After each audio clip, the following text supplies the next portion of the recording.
2025, I think, has been a mixed bag, if I'm being completely honest. So, as the year comes to a close, I thought it would be the perfect time to go down the 2025 memory lane and talk about the biggest strategy game news or notable happenings this year. And I promise, it won't all be bad news. The year began with the announcement of the return of a 4X legend. Endless Legend 2 was announced in January. After teasing fans before Christmas, Amplitude was working on an old game of theirs. To many 4X gamers, especially if you look at a 4X fantasy game, Endless Legend regularly is referred to as the best or one of the best 4X games. It was certainly a very different beast from the genre staple like Civilization, because Amplitude Studios brought in a bit of a survival game element to the 4X genre. Seasons mattered a lot in the first Endless Legend. Well, I suppose winter is the one that mattered the most because food would become a major issue. And how you handle the food crisis is a very Endless Legend thing. It's very unique. In fact, that's something Endless Legend 2 kinda drops. Gone are winters for monsoons and tidefall. There's a very smart way they made the exploration phase last longer than just the early game. And as Tidefall revealed more of the map and tempt you and the AI factions to get first dibs on very valuable resources. The early access launch in September went very well. I think the general consensus was it is a very solid release. The game is quite polished, looks and runs great. There are very nice systems in it, but Amplitude Studios have been busy updating and improving the game from the UI, the AI and reworking balance regularly.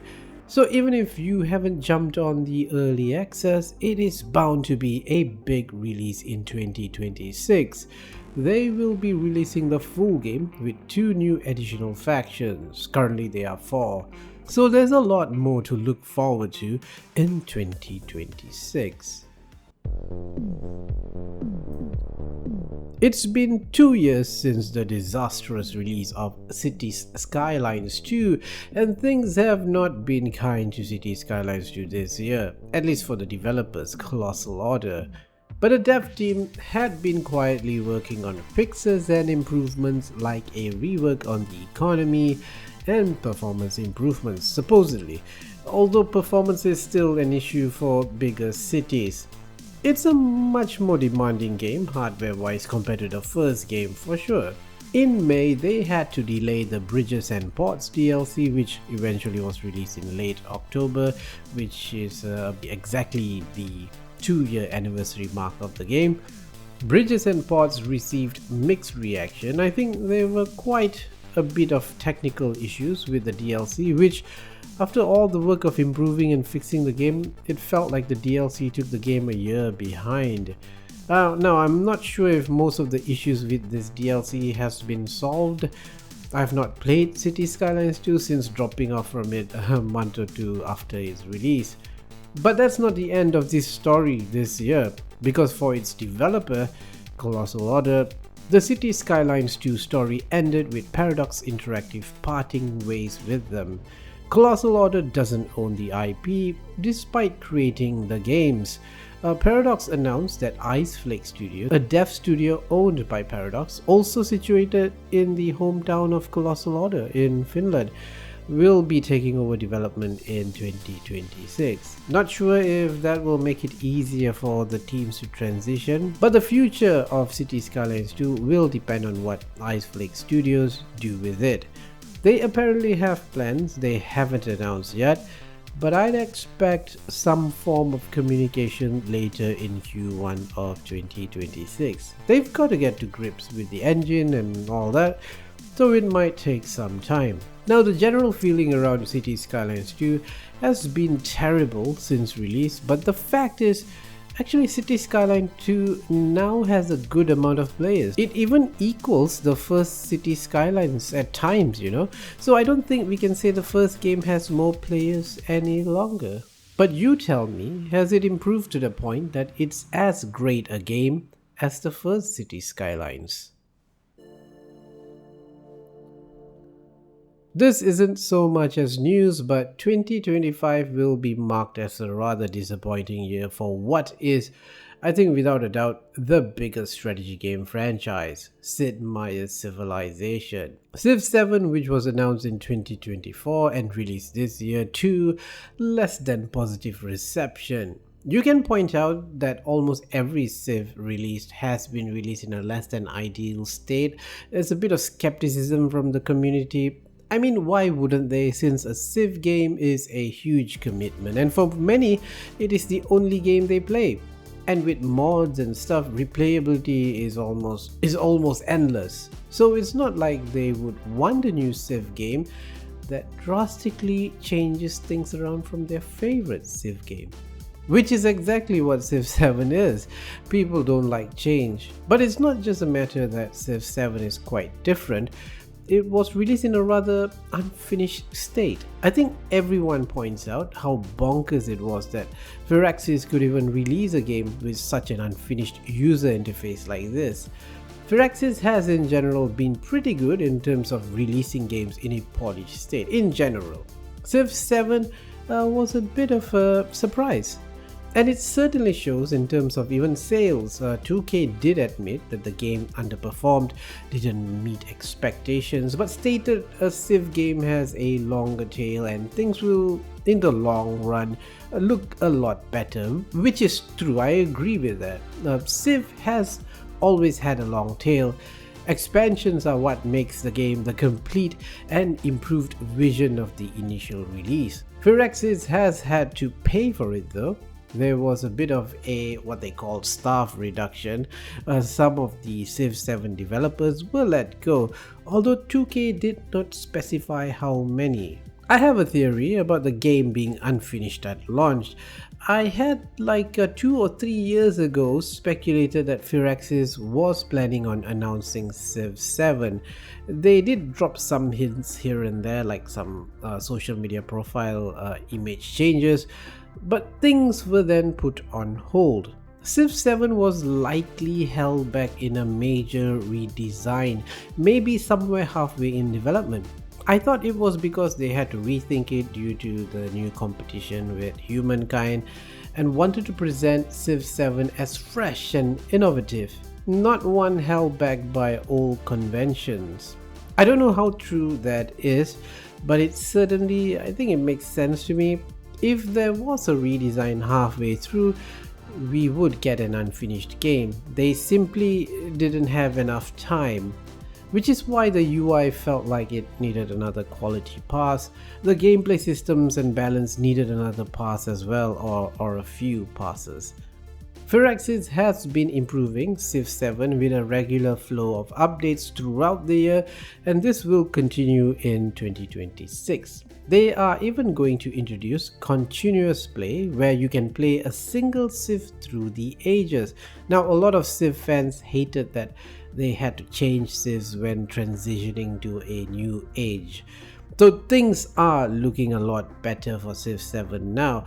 I've been meaning to play it again. I've had it reinstalled on my Steam account for 2 months now, but haven't really dove into it yet. I really should.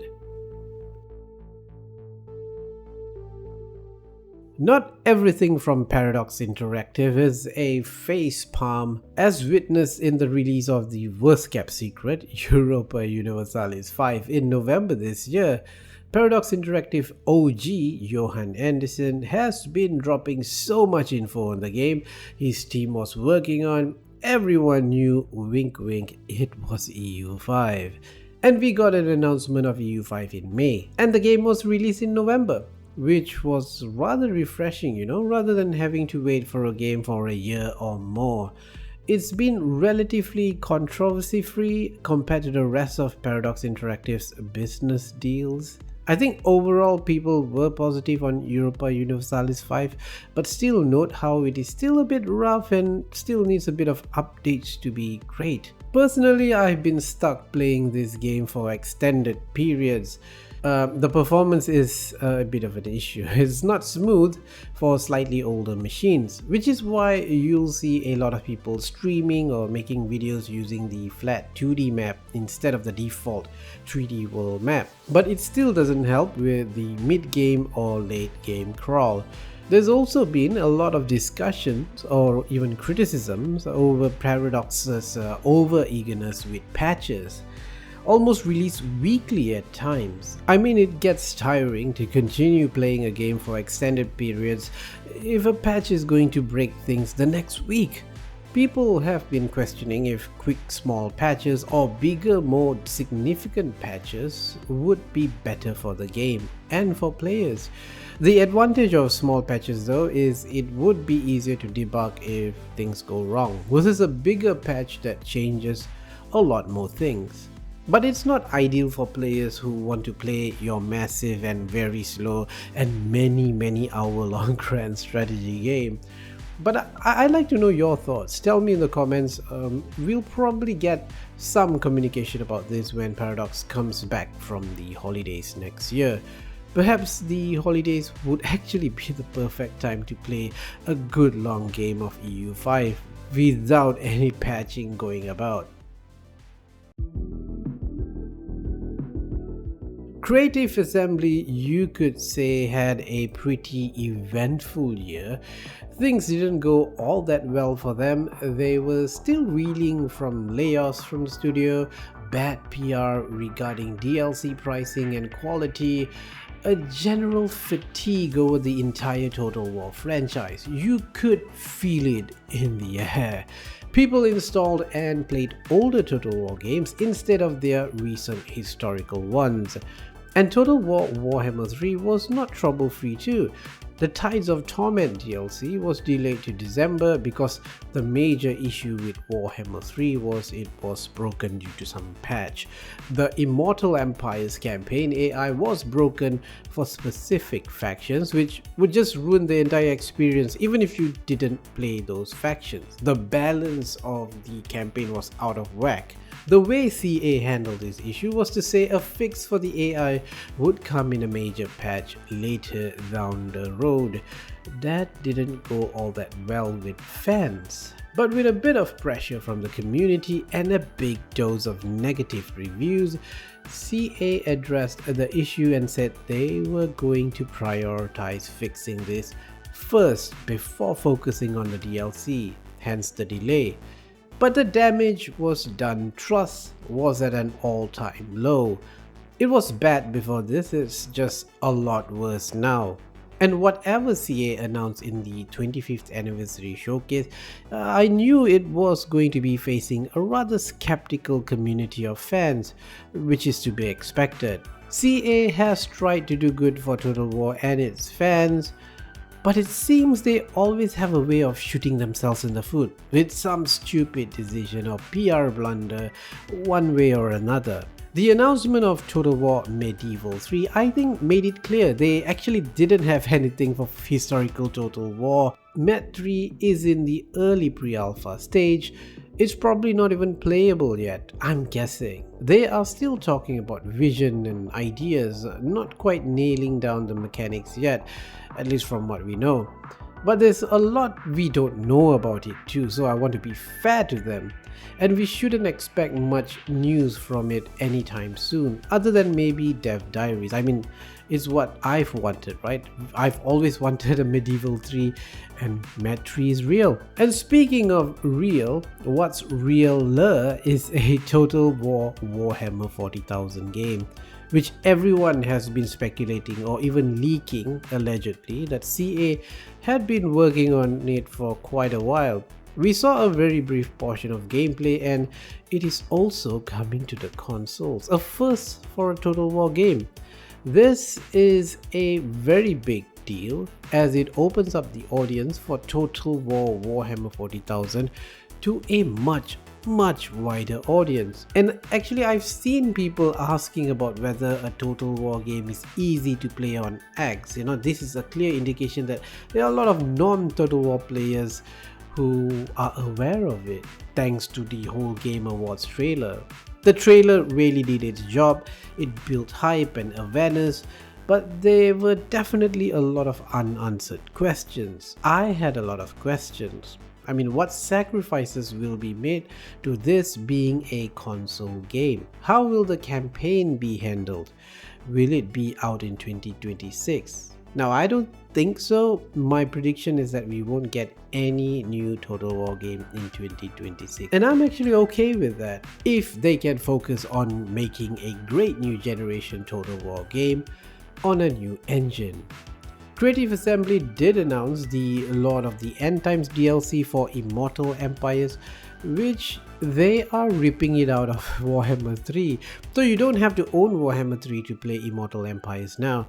But I'll reserve my judgment on these Creative Assembly projects. Anyway, I want to hear your thoughts on Civ 7 or City Skylines 2. Are they good now?